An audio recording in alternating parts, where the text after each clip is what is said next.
I won't say that all of the things that are said about William Ruto that are bad are true, but there's some of the things in his character have shown that, okay, this is a bit questionable. I'm waiting to see. You know, like she said, the past few days and what I've seen already are not giving me and other young people the confidence. And so I am, like I said, I am willing to give them the benefit of doubt. And I know it's going to be a process. It's like, you know how you have an iceberg and you can see the tip? And trying to clean up just the judiciary, or then even water ministry. You're seeing the iceberg, but you're trying to deal with this whole cartel, this whole, you know, corruption is like so I will give them the benefit of doubt. And I know it will be a process. We're heading in the right direction. But I think don't have too much faith right now. I think one thing right now, it should be more on us youth. Knowing exactly what we want, understanding how the government works, down from the ward level, so that you can be able to hold these leaders that we have voted in, whether you voted for them or not, they're your leader, how to hold them accountable. I think there should be more civic education to help us youth understand that, you know what, if I'm walking here in this garbage, I need to go see my MCA. How do I go see my MCA? Are those channels open? And if maybe I'm having issues with water, how do I access a lobby group to say that, you know what, in our area, you know, water is not coming to our taps. We have this water cartel that, you know, how do we be able to build capacity in youth to be able to know that they need to be active citizens for them to see the change that we want. That's part of why, again, Zinduka exists, because we're trying to make sure that young people know you have the power. And the power is not just about the day that you went to vote and then you go and sit at home and wait for the outcome. You can continually hold your elected leaders accountable. And this is one way of doing it. Yeah, on that I want to ask, these barazas that were happening, that UDA was speaking about, that they did really well, is it something that you're willing to go on with, or that you plan to go on with, listening to young people maybe once a year, going back to transform? Because then the manifesto, as you claimed, was based on these barazas that you had in all constituencies with young people. Is it something that will go on? Or how will you bring in and hear the voice of young people? If you noted the communication from the presidency, is that these economic forums, they're not just one-off. And I remember during those forums, he mentioned that after a period of time, 1 year, 2 years, he'll be going back to just have a feedback process. You get me? Yeah. That we were here before the elections. We promised we are going to do A, B, C, and D. Have we really achieved them? Because he wants to achieve those particular goals and those particular objectives that he got from the people. And you see, at the end of the day, if he does not achieve those particular objectives, then it beats the purpose. So what you're saying is that the existing government, or the current government, intends to continue engaging the young people? Yes, we'll continue engaging the young people. We'll definitely hold them accountable to We'll that, continue right? engaging the young people. But we'll speaking of manifesto, yes, and the things promised, so like I said, I read both your manifestos. I don't think they're very different. Yeah, they're quite similar. They're quite similar, right? Similar, right? So in essence, we are all championing for the same thing, because they both had agriculture, whether it's arts, industry, sports. When it had the issue of financing in terms of access to loans, addressing the issue of CRB and all that. So why are we seeming like we are hoping? I mean, we're in the same team. I think we're in the youth team, right? I think the issue here would be more of, you know, bad policy plus bad governance equals to poor service delivery. So you can have good policies, but if you do not have the people to play their part, you will not get the outcome of good service delivery. So your point is that it still goes back to the people implementing. Exactly. So and also understanding that the people who are implemented are empowered, like what you said, by the people. Right? And that's what the 2010 Constitution gives us, the sovereignty.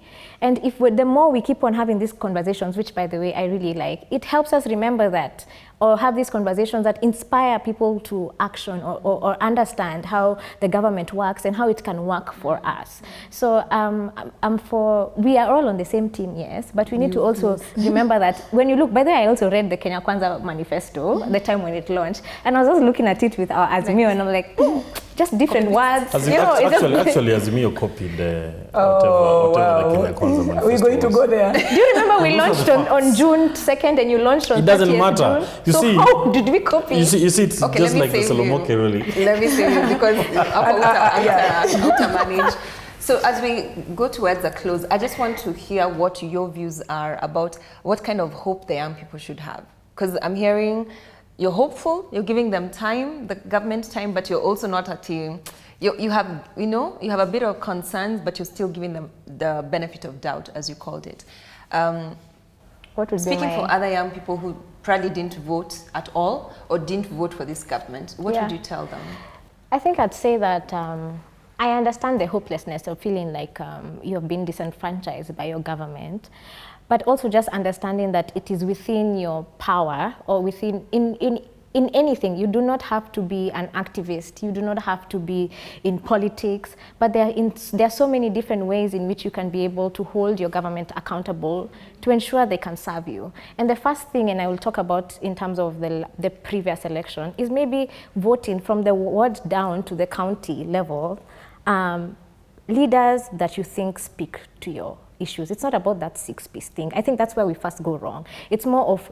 This time was slightly different. Yeah, it was, which by the way gives me a bit of, it gives me a bit of hope. And I hope moving forward, we'll be able to be wiser when it comes to the ballot. And then even after the ballot, understanding that it doesn't end there. We have to keep reminding them, hey, we put you there to serve us, right? So I'm just here to inspire young people that all hope is not lost.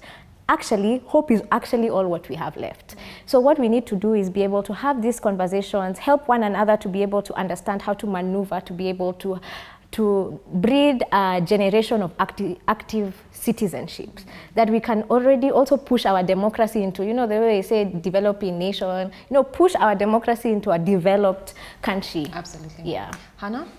Well, I'd like to also reiterate what Diana said. Yeah, just that we should hold on to hope first and also start engaging as young people. Join a political party because, like we said, politics affects everything. So don't remove yourself from it and say, I won't even vote because the same leaders will come. At some point, change will come. I know we can talk about stolen elections and just different things that have happened in the past in Kenya from the 90s to date. Keep voting, engage from the time parties are having their primaries, be part of that. Try to keep going to these leaders. People have been quoting the Bible here, I'll quote the unjust judge. Remember how the lady just kept going and going? At some point, you're going to just be persistent. Don't lose hope, keep at it, and politics affects everything. So don't assume that politics is for the old people. Know that you not voting is also affecting you. So be part of the change you want to see. Excellent. That's what I'd say. My thoughts will be this. One is information is power. And first of all, Sela, I want to congratulate you for trying to bring a platform that informs the young people. Because most of our young people, they are struggling or they're in that ditch of hopelessness. Not because of anything else, but because of lack of information. And therefore, we need partners. The government will need partners. The government will need people who are passionate about informing the young people on what is happening around them. Because most of them will be shocked. Most of the young people don't understand how Hustler Fund is going to happen. But through platforms like Zinduka, is going to ensure that young people get this information, and therefore they can act on that information. Because even the Bible, my people suffer because of lack of knowledge. I'm so proud of you people. You actually... Are you getting me? I'm glad we've been inspired on this platform to, exactly. So, tap into our spiritual... So my advice to young people is seek this information, understand, because as we have been talking here, there are a lot of these funds, but you'll be shocked. Those funds are allocated. Those institutions or those organizations are allocated funds, but at the end of the year, the take-up rate for those funds is so low. You find the funds going back to Treasury because of what? Lack of information. So as young people, let us go outside there. Let us do our bit. Get the information, play a role. And I like what my sister Anna said. Join political parties. Be in that political space. Young people, from where I sit, I was kind of disappointed because a lot of young people did not come out to vote. And yet here, we keep talking. And again, I don't blame them. I blame the fact that those who have the spaces have not made it possible or an objective to inform them on what they can acquire. You get me? That's a good point. In fact, before I let you go on that, what are your parties doing? That's something that you need to think about and probably follow through to encourage more young people to participate in politics, right? To come out to vote, because you're not just active, or you're not just supposed to be active during campaigns. You should be able to have a mechanism that or a machinery that enables young people to even believe in your ideology. I'm sure Kenya has an ideology, but how many young people believe in it enough to, by the time it comes to voting, it's a no-brainer because you've already sold it to them? Exactly. And let me just say, in this 10 years deputy youth leader for Kenya, one of the biggest issues I saw in the political space is a lot of young people come into political parties not understanding the ideologies behind these political parties. It's more like a route to getting to where you want to be. I think one thing I want to do in this position or in this capacity is to be able to start in terms of what my brother here said, in terms of information. How do I create caucuses to be able to help youth understand this is what we stand for Kenya, which is social justice, and these are the ways we believe that through social justice we'll be able to achieve a just economy for everyone, right? So helping them understand that by you joining the political party, it also goes into the kind of crop of the leaders that come out on this other side of the political party. By the way, I never understood this until I joined a political party, and I was just shocked that how is it that we are not taught this in school? I actually was like, whoa, I had no idea until I joined and I understood how things, so I agree with him that such spaces like this help people understand, which is such a great honor to be able to share this platform that you have created. Hannah, Newton, Diana, thank you so much for your time today. You guys are brilliant. I see why you were chosen or appointed in your various positions. It's been an honor having you on Zinduka. Thank you. I have had an amazing time hanging out with Hannah, with Newton, and with Diana, discussing the future of this country. Like we said, elections are over. We all have to roll up our sleeves and get into action mode, which means that whether you're in government, whether you voted for this government or not, we all have a responsibility to play, and we must do it if this country is supposed to be heading somewhere. Thank you so much for hanging out with us today. Please do tune in and continue subscribing, sharing, and getting more young people involved, not just in this discussion on this platform, but wherever you are. Play your role as a young person, because you are a leader wherever you are, not just by reason of position, but by reason of the person you are. Lead wherever you are. God bless you, and thank you for joining me. My name is Sela Bogonko, and this is Zinduka.